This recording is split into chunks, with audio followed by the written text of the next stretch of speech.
Welcome to the Digital Marketing Mentor. I'm your host, Danny Gavin, and together with industry leaders and marketing experts, we'll explore the meeting point of mentorship and marketing. We'll discover how these connections have affected careers, marketing strategies, and lives. Now get ready to get human. Hello, everyone. I'm Danny Gavin, founder of Optage Marketing Professor and the host of the Digital Marketing Mentor. I am so excited for our guest today, Aurora Losada. We've been connected for so many years now in different ways, and obviously we'll get to that as we discuss. Aurora is currently the Global Communications Manager for Microsoft. In her career of 20 plus years, she's led teams focused on digital and traditional marketing, social media, and more, all in 2 languages, allowing her content to reach the United States and Latin America. She's an alumna of the Columbia Graduate School of Journalism and School of International and Public Affairs, 2 master's degrees, can you believe it? And she was in the first cohort of Audio Academy, successfully receiving her Digital Marketing Fundamentals certification. Today, we're going to talk about mentorship, AI and content generation, and storytelling. Hey, Aurora, how are you? I'm super happy to be here. Thank you so much for having me. There's no way that I could do a podcast without having you as a guest. So I'm glad that you are here today. Thank you. Thank you. All right. So let's jump right in. Let's first talk about your educational and work background. How did you get here today? Wow, that's a long story. I'm going to try to make it brief. So I'm originally from Spain. At some point, I knew that I wanted to become a journalist and to study journalism. I was looking around and found out that the supposedly to be best school journalism in the world was the Graduate School of Journalism at Columbia University, which was at that point such an unattainable goal for me in Spain. But it happened. So that was the beginning of a very long journey that ended up with me staying here and never going back to Spain, to my family's dismay, which they point out so frequently, but just joking. I stayed here because, number one, by the time I arrived here, which was in the 90s, there was so many possibilities around, and it was a fantastic place for me to be. So once I did that first master's degree that you mentioned, I actually loved it so much that I did the second master's degree in international relations and public affairs. I loved it as well. And from there on, literally, it was all the way to today. It was history. Like I started getting different jobs that I loved in many different areas. And I made the decision to stay here. So I became a US citizen in the end. But I think I got the best of both worlds, both my European, Spaniard, Latino world and the US American world. So that is in a nutshell, very long story that I'm simplifying. But that's how it all started. Yeah, no, I love that. So, obviously being born in Madrid, eventually coming to the US and going to Colombia, that's a big transition. So tell me a little bit about what did you have to go through during that transition from Europe to America? That was a lot. I was very enthusiastic about it, so I think that helped. But there was obviously a cultural shock. To start with, I was arriving to New York City in the 90s, and I remember, so my dorm was on Riverside Drive, which is, as you know very well, very close to Harlem.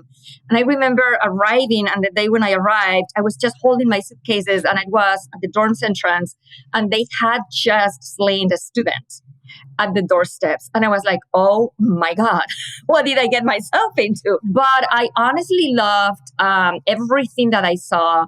Obviously, there was a big adjustment for me to be up to par with the rest of my peers and colleague students at Columbia University. It was an amazing experience, but it was super demanding. Obviously, English was not my first language, and we were talking about journalism, of all things. I have to say, I had a lot of help, and I was talking about mentoring, and I had a lot of people around me that actually supported me in that journey. And that for me was also a big discovery about the mindset and the mentality in this country, that people usually help you if you are willing to work, if you are willing to go the extra mile. It was never something that I did just on my own. I had a lot of people around supporting me. But yes, it was a big adjustment, and I ended up loving it. And I think that's part of why I never did the slightest effort to go back to Spain after that. And actually, to the contrary, I made all the efforts to try to stay here. What do you think in your childhood gave you that strength and courage to go across country? And then, it's one thing if you did a degree that didn't have to do so much with English, but, choosing journalism in English, there must have been something in your There was, and that was my father. My dad was a very advanced person. He obviously grew up in Spain when we were under a dictatorship with Franco, and he was extremely advanced, and his mindset was extremely progressive for the time. And he always told me, I'm okay with you becoming a journalist, which was kind of not necessarily his cup of tea, but I would not settle for anything that is less than the best of the best, because at the end of the road, you will find that is going to give you a big push. So at that point, I didn't really understand what he was talking about, but I kind of understood that what he was trying to say is whatever decisions you make today to get the best education, to get the best experience, to be as much as you can on top of your game is going to be so beneficial for you down the road that everything that you do today is going to have an impact. And he could see for me, he could have the vision for me at that point. And he was the one who literally pushed me, which is now that I am a parent, is a lot for a father to do that. And just tell me, go to New York, go to the US, go to Colombia, do whatever you need to do. Do not care about anything else. This is your journey. This is your career. And so it was a big sacrifice on his part because literally I never went back to Spain. But at the same time, I think it was a big satisfaction for him to see that he had been able to kind of guide me in that way. And he was literally the one who accompanied me along the way, all the way. So he was the one. Wow. I mean, to have someone like that in your life, it's crazy. And yeah, like, as you know, we're both parents. Yeah. To have that sort of self-sacrifice in a way, right? To know that for your child, that's the best thing, but it can hurt you, and Yes. be emotional. But to kind of overcome that, what a special person. And I know your dad passed away recently. I'm sure that's been hard as well. It's been extremely hard, Danny, because he was literally my rock. And, it's been hard because obviously when a father or a mother dies, that's hard for any child. I think for me, particularly, it was harder because, and again, going back to mentorship that we're going to be discussing later, he was my first mentor ever. And he has been my constant mentor throughout my life for the best and the worst situations. And definitely it's been a big loss, even for my daughter, and for her, obviously, he was her grandpa. She did tattoo his initials on her forearm, honoring him. So that is how big an impact he had in all our lives. And not only that, but I have to say it's great. And I feel extremely fortunate to have had a father like that, because it's not just about the mentoring, but it's also about the principles that he would teach us and the many things that he would help us understand, that I think if it hadn't been because he was there for me and my brother to guide us in that way, I don't know if I would be the person that I am today, So yes, definitely, he for me has been larger than life, of course. I often look at the parable of like a small person on top of giants' shoulders, right? All the people who came before us. So we're really high, but it's because we're standing on them. And it really sounds like your dad was a real giant in many ways. Absolutely. No, absolutely he was. And in any sense, because he was also the CEO of one of the biggest publishing groups in Europe, the biggest in Spain. And so even from a professional standpoint, he has been, ethically speaking, his work ethics and the way he treated people, like very quickly, I'll tell you an anecdote that I will never forget. He was the CEO from time to time, as we do here in the US. He would bring the kids to work because it was like, bring your kids to work day or whatever. So he would bring me, and the first thing that he would do, he would take me to the garage where all the trucks were parked, waiting to, kind of load books or whatever it is that they were distributing that day. And he would go one by one to the truck drivers, and he would know their names, their kids' names. He would ask them for their families, and he would always tell me, do never forget where you come from. Do never, no matter where you go, do never forget where you come from. And for me as a kid, that was kind of, I didn't understand what he was trying to say, but curiously enough, has never left my mind. So those are all teachings that literally, you need to be super lucky in life to have a parent like that, to kind of guide you that way. After a mentor like that, I think everyone after that has a big shoes to fill. So I think that's a good segue into Aurora, how would you define a mentor? I think I've had many different mentors in my life, but I think probably the one common denominator is that it's someone that helps you find your way with no expectations of retribution or gain or any results. They are just there for you, and they're not expecting you to deliver in any particular way. They just want you to know that you're valuable, that you can make it, and that they will be there for you. And I think that that is something that every human being needs at some point in their life, but particularly when you're younger and when you are starting. The other thing that I think a mentor is someone that actually shows you that they believe profoundly in you. And that helps you believe in yourself as well. So once they start investing their time and their knowledge and their experience in you, I think what they are doing to some extent is creating a better world, a person at a time. You really don't need to be a politician or sitting in the Security Council of the UN to try to change the world. I think mentors do that every day in their own way. And so that's one of the reasons why I think they are so valuable. I love that definition. Well, you're a mentor. So you can feel included in the definition. No, but I think going ahead and explaining it that every individual is a world. And therefore, if I can come along and change one person's life, it's really like changing the world. And sometimes we think we have to, I've got to be a politician, be in the public eye. I've got to change millions of people's lives or thousands. But really, doing one person at a time, you can accomplish the same thing. So that's all. I've never heard that, Aurora. So that is so exciting. I love that. For me, that has been my experience. Every single mentor that I've had, it's not just that they were my mentors. I knew that they were also mentoring other people as well. And that's why it's also so exemplary, because these are people that, in whatever way or through whatever means, they made it and they really want to pay it forward, which is for me a big lesson as well. And that's why I always try to pay it forward as well, because that's the way really to try to change something for the best, I guess. Yeah, and we're going to talk a little bit how you mentor others in a little bit. I know we're about to talk about influential mentors, but in your life, obviously different positions, different cities, did you intentionally find a mentor in each situation, or did it kind of just develop naturally? I think it developed naturally. I've been extremely lucky, Danny. Most of the times in almost every single job I've had, and in every single kind of personal/professional situation I've had, I found some kind of mentor along the way. And I was not really intentionally looking for it.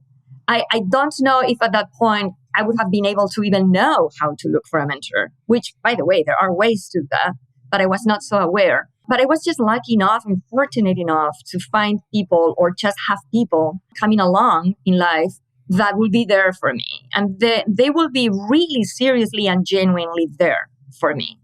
And so one of the things that I feel very fortunate about also is that a lot of these have been men in professional environments. So I remember, just to give you an idea, when the whole Me Too movement came up, the first thing that I thought was, it was about time that this could happen, because really it's a really bad situation. But then I thought, oh my God, I've been so extra lucky in life that not only I never had that situation, but also many of the men that I worked with actually became my mentors.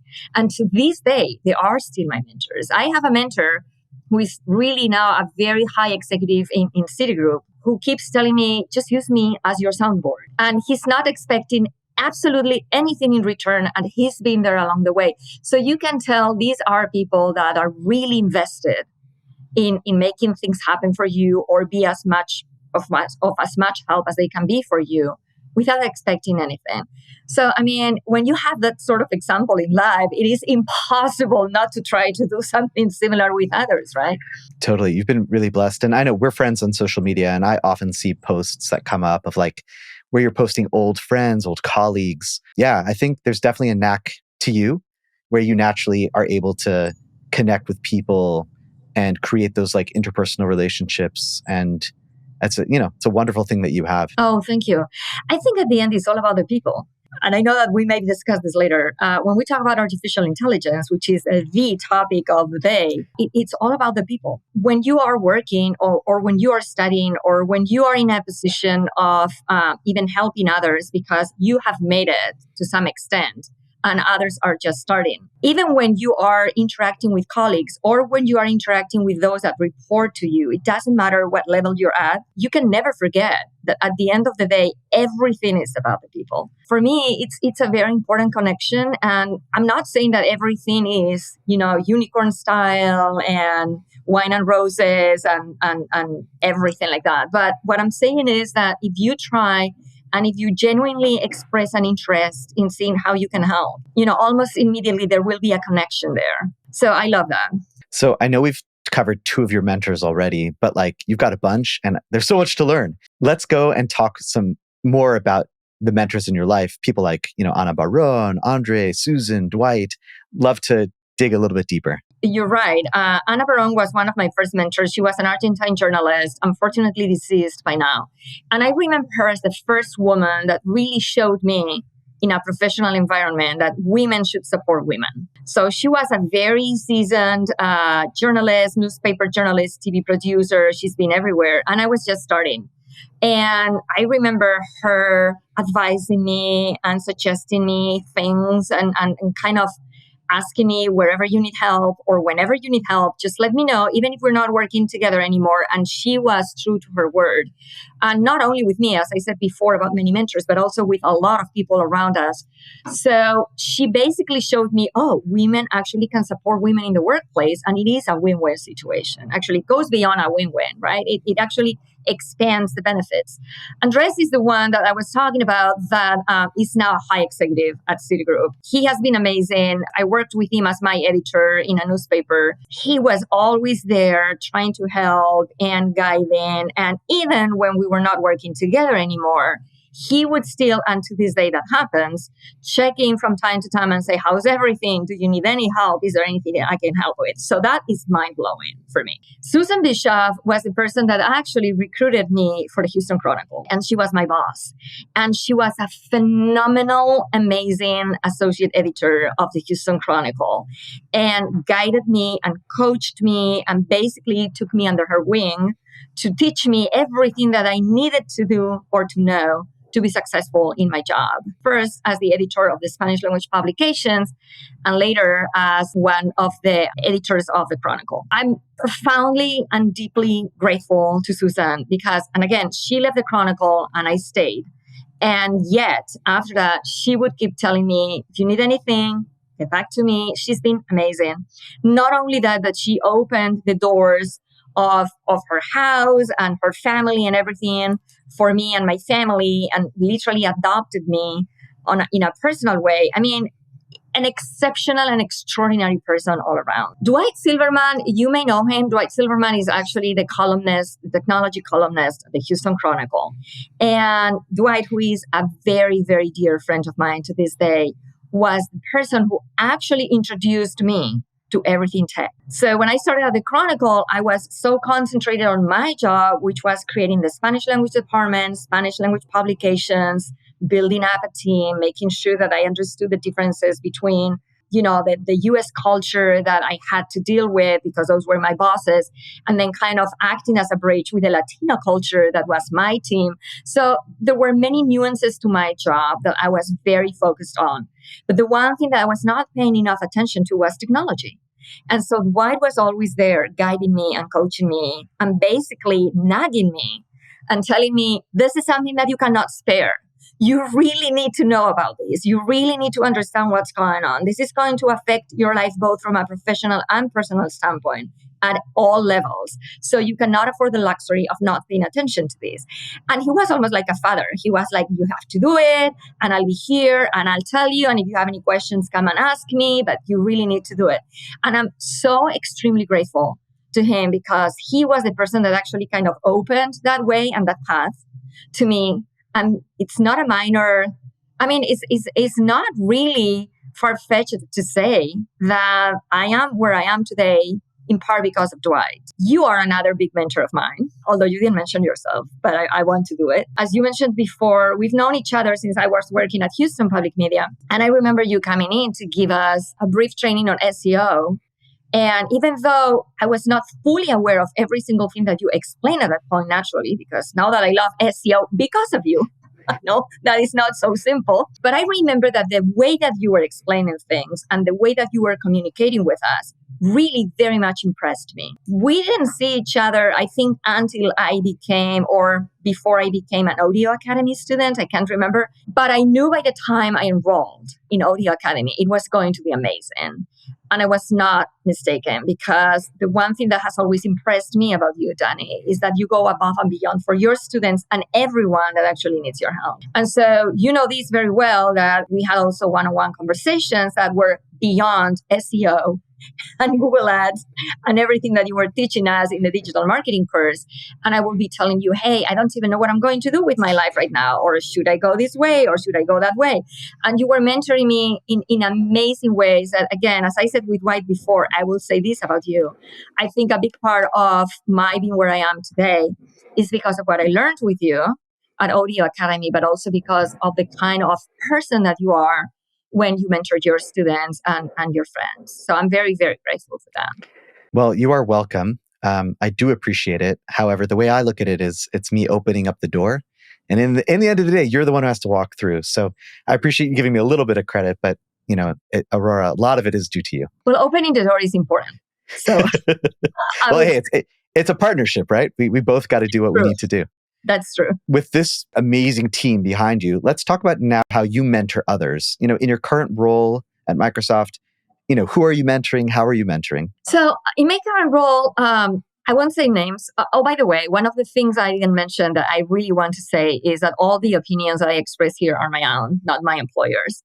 But so with that said, I mentor people who are at a more junior level. And the way I do it is not necessarily in an official manner, but we work together. And as I said before about my own mentors, I become their soundboard. Basically, I'm there for them if they have any questions or if they want my advice, or if there are things that they are considering doing in a different way and they want to run them by me. I'm not pushing them in any direction. I'm not doing something aggressive. I'm just being there. I'm there for them, and they know that I am there to support them. I also try to encourage them to do different things. And I will be involved in kind of accompanying them in experiencing and experimenting both with those. But the one thing I have to say, honestly, it's one of the things that I love about Microsoft. They have had a great mentorship program. And so you can become a mentor inside the company just by signing up to that program. And you do not necessarily pick your mentorees or the person that are going to need you, but you are there for anyone who thinks that they might benefit from being mentored by you. And I think that's absolutely amazing. And it's brilliant, even from a professional standpoint, because what that means is that you generate kind of internal efficiencies by doing that. But also you give everyone the opportunity to also share with others what they know and their own experience. And I think mentoring in a big part is also satisfaction for mentors. So I think it's a virtuous circle that is being generated there. What I try to do all the time when I'm in the capacity of doing that is giving people opportunities. Not so much now because I'm not in a position where I make a decision about how people are going to be positioned themselves. But in the past, it was a big satisfaction for me when I was in that position, in that capacity, to actually see how people would go up or will be promoted or, will just do things that will make them shine. That in part was because they believed in themselves, because I was there to support that. So it was all about them, as you just said.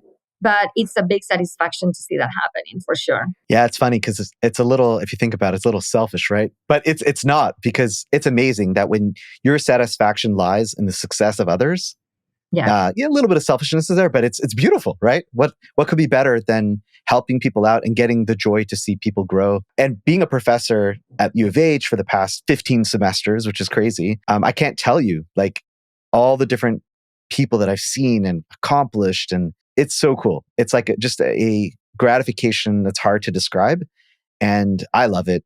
It sounds like you love it as well. Oh, I love it. I love it. And it also kind of develops, in my experience at least, into some sort of personal relationship in terms of there is a bond that generates between someone that is being mentored and their mentor, particularly when that person keeps achieving, goals and kind of reaching milestones and getting places. There's something there about, okay, you believed in me, you told me that I could make it, you actually kind of helped me find a way.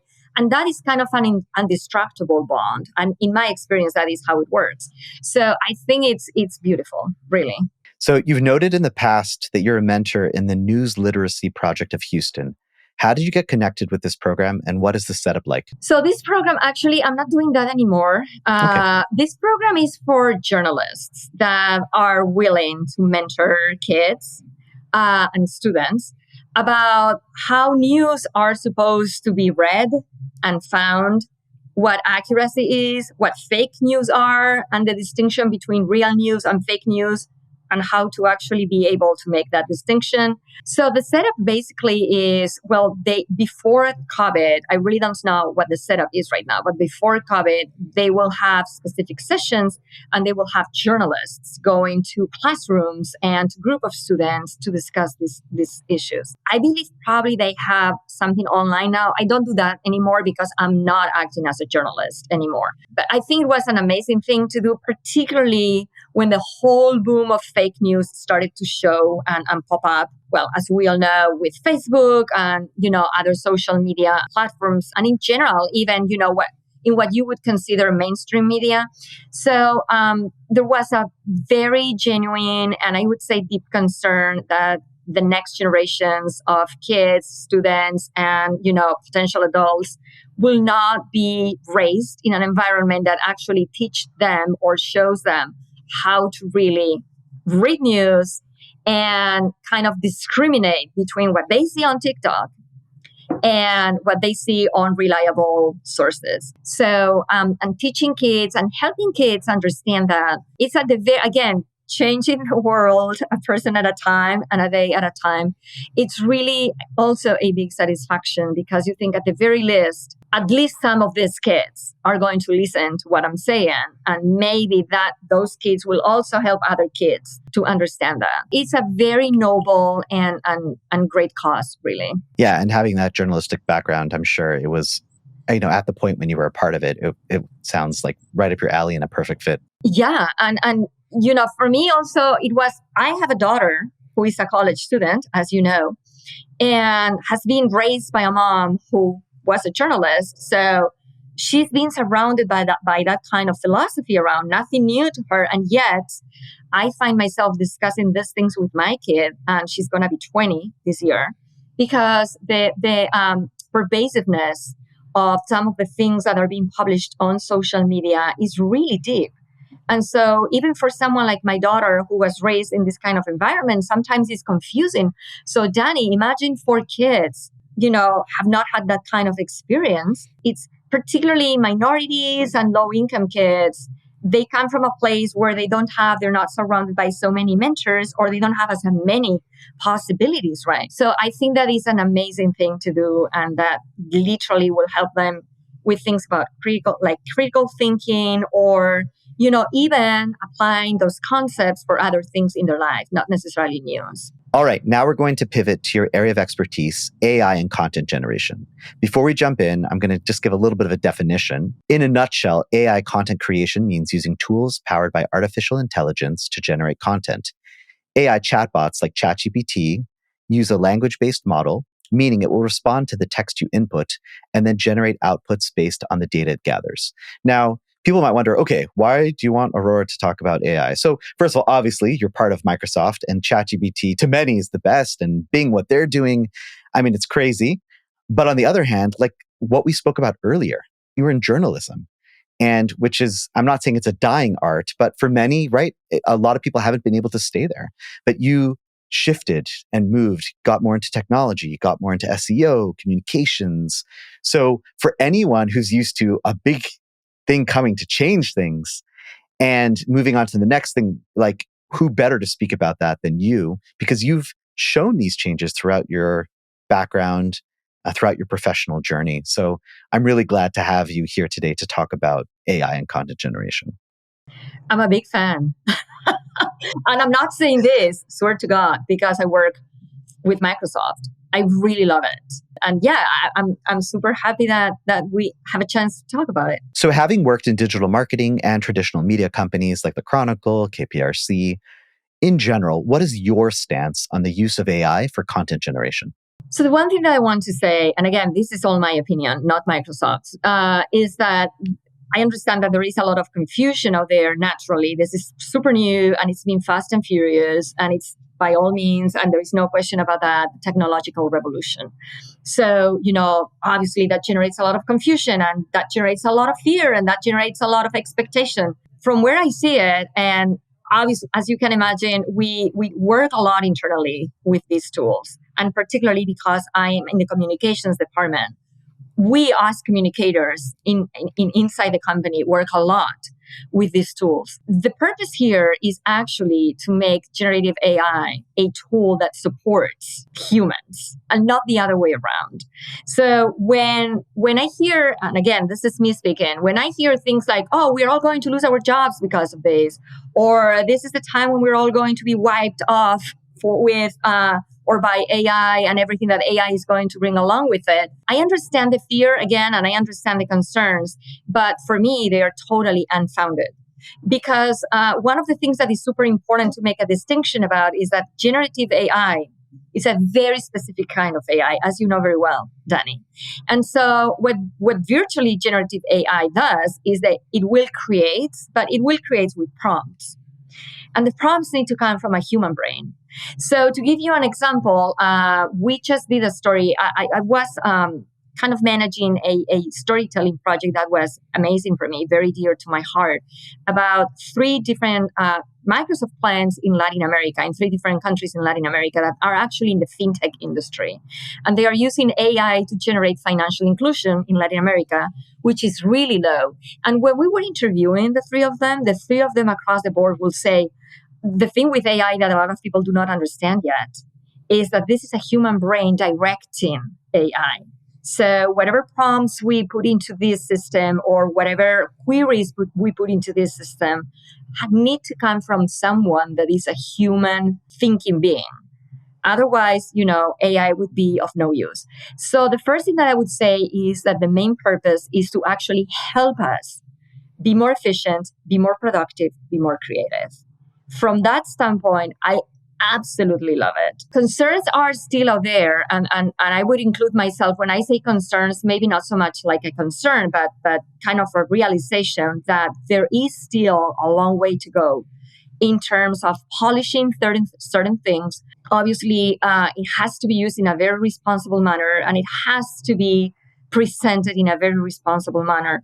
Which, again, by the way, that is something that Microsoft is not only very aware of, but really working a lot into. And again, not talking about the company, I'm just, telling you my own experience, but it's true. And that is something that obviously comes in phases. That is not something that is going to be there from the get-go. But what is undeniable is that if well used, and if properly used in ways that actually can help us, this is an amazing tool.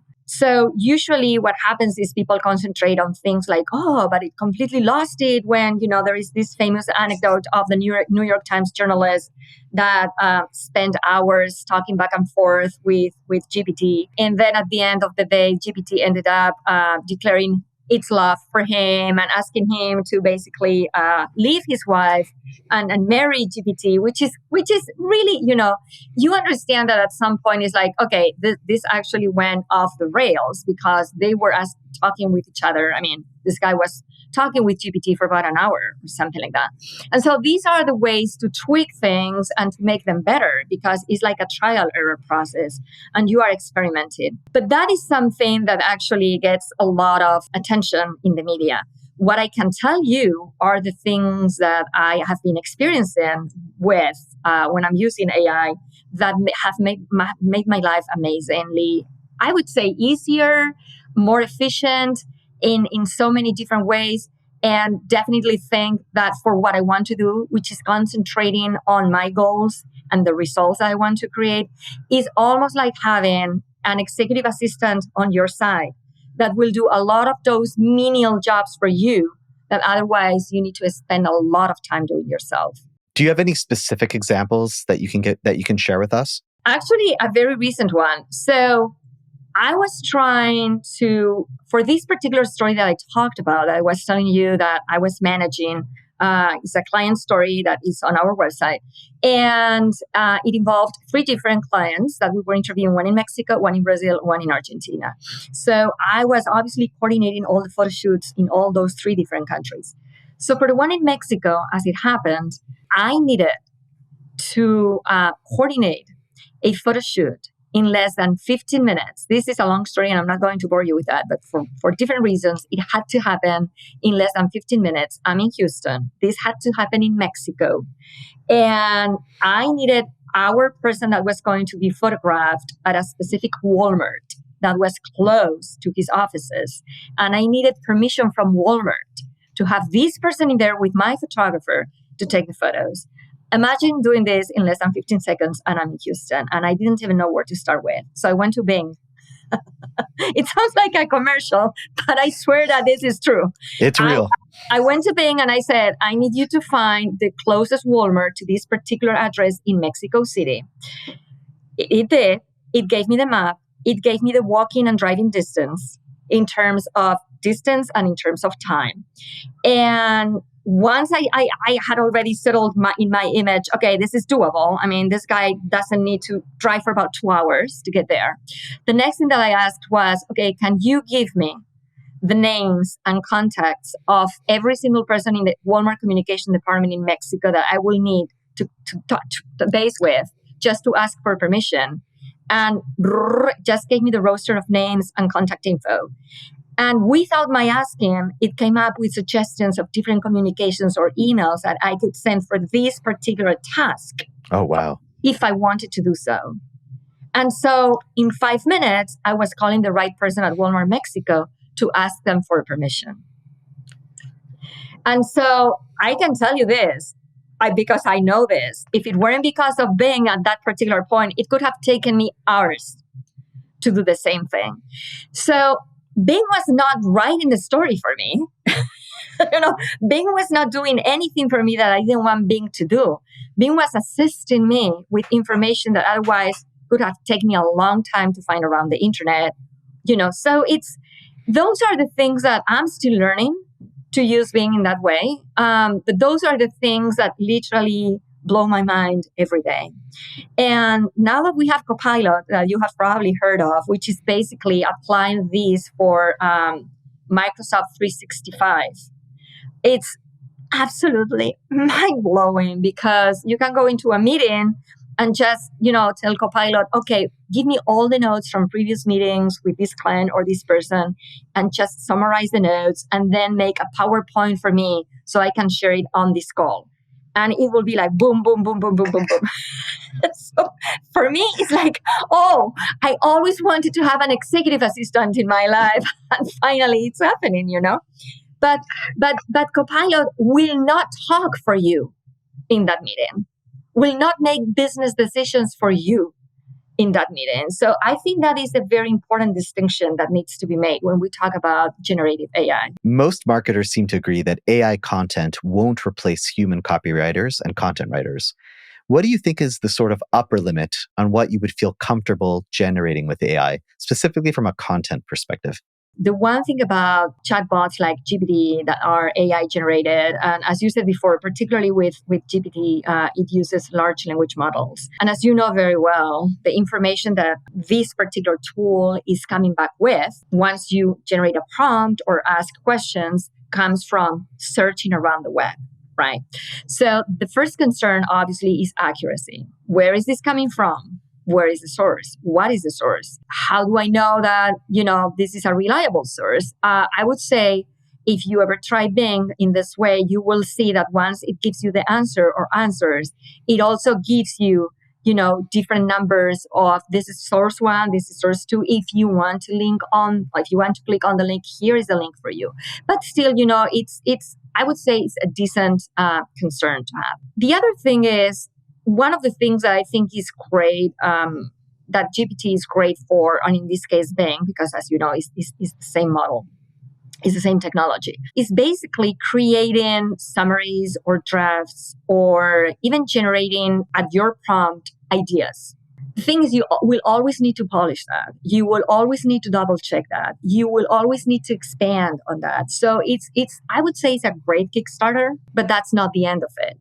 There's always, again, the human brain that needs to jump in and needs to tweak things and need to massage things and need to make sure that everything is correct and needs to make sure that the right information is there. I would say that down the road, probably because all these tools will only improve and will become more intelligent, I think probably down the road, what we will see is better uses of Bing or GPT in kind of at scale.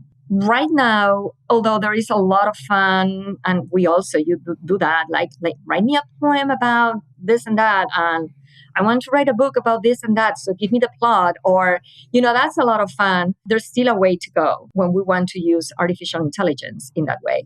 What I completely agree on with you, and I am absolutely convinced of, is that none of this will replace any human working on creating content, on supervising content, on understanding other humans' brains, on understanding the importance of interaction and rapport, on, someone who is interviewing another person. That is something that GPT is not going to do for you. If you are thinking about an audience and how to generate content for an audience from a marketing standpoint, you need to know your audience, and you need to understand what ticks your audience, and you need to understand how your audience is going to react. Again, great tool for assisting. I don't think that is a tool for replacing. But it sounds like that if you don't embrace this tool, you might be out of a job, right? Because if everyone else is using it, you're going to be at a totally disadvantage.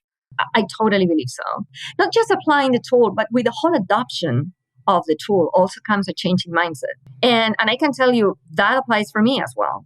So once you start playing around with it and experimenting it and understanding how amazing this can be in many different ways, it changes your life and it changes your mind. But if you resist it and if you dismiss it, that is a problem. Yeah. And because you're bilingual and you're dealing with Latin America, do you have any experiences with how multiple languages play into the content output from AI? It's amazing. It's really good. So whether it's English, whether it's Spanish, it's good. It's perfect. That's kind of scary. It's funny because, I don't know if you're a sci-fi person, but in Star Trek, the idea is how come all these different nationalities can speak to each other and understand? Because there's this universal translator, yes. And with these types of things, you understand, well, it's going to happen where we'll, have something in our ear. And when people are talking, we'll hear exactly what it is because no longer are languages a barrier, but it's all the same using tools like this. Absolutely. Actually, it's funny that you say that. Well, as you know, Teams, which is Microsoft's tool for video calls, is what we use, of course. And one of the things I found out when I first started working with Microsoft or for Microsoft was that when you're on a Teams call, there is a tool inside Teams that will automatically translate the conversation in front of you and will create captions for you. So if you are talking with someone that's in China and they're talking in Chinese, you can have Teams automatically translating that for you and creating closed captions for you in your language. And the same for the person on the other end of the screen.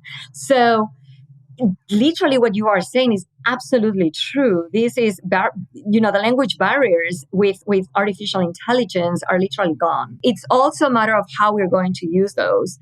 Basically, will this be something that actually we will capitalize on to expand our professional horizons or our, relationships with others, just because now we can communicate in their own language and they can communicate with us in our own language. So that's great. And as I said, it is perfect. It's, first time I was literally trying Bing and GPT in Spanish, and I was literally kind of, okay, bring it on. I'm going to try to look at all the different things that you're going to do wrong. And when it came back in perfect Spanish, I was like, holy cow, this can't be happening. So it's great. So the crazy thing is I've got questions literally for a whole nother hour. So we're going to have to do a part 2. Yeah. But But before we wrap up today, I'd love to hear Aurora's top 3 podcasts. What do you recommend people listen to? One of the podcasts that I love lately is The Hard Fork by the New York Times. These are all tech podcasts, not all of them, but most of them. The other one that I really like is On with Kara Swisher. It's on Spotify and also it's very much concentrated on tech, but it's funny as well. So if anyone is interested in listening to that one, it's also very entertaining. One of the podcasts that I used to love, and it has been discontinued, is Dare to Lead with our Brené Brown. And I said our because she's from Houston. It helped me a lot to understand leadership from human standpoint and the empathy that Brené Brown is always trying to recommend that leaders use in everything they do. It's been discontinued, as I said, but still on Spotify, and all the episodes are there if anyone is interested. It's really a great one. That's an awesome list. So where could listeners learn more about you and your business? Well, I'm on LinkedIn, and it's Aurora Losada, my name. Everything that has to do with me and my business and my professional interests is there. So if they want to find me there and connect there, I will be more than happy to do so. Love it. And obviously, everything Microsoft related, you know where to find it, but make sure to use Bing. And we won't talk about the other guy. Aurora, it's been such a pleasure. Like I said, we literally could go on for another hour. Thank you so much for being a guest on the Digital Marketing Mentor. And thank you, listeners, for tuning into the Digital Marketing Mentor. We'll speak with you next time. Thank you, Danny. Thank you for listening to the Digital Marketing Mentor podcast. Be sure to check us out online at thedmmentor.com and at the DM Mentor on Instagram. And don't forget to subscribe on Apple Podcasts, Spotify, or wherever you listen to your podcasts for more Marketing Mentor magic. See you next time.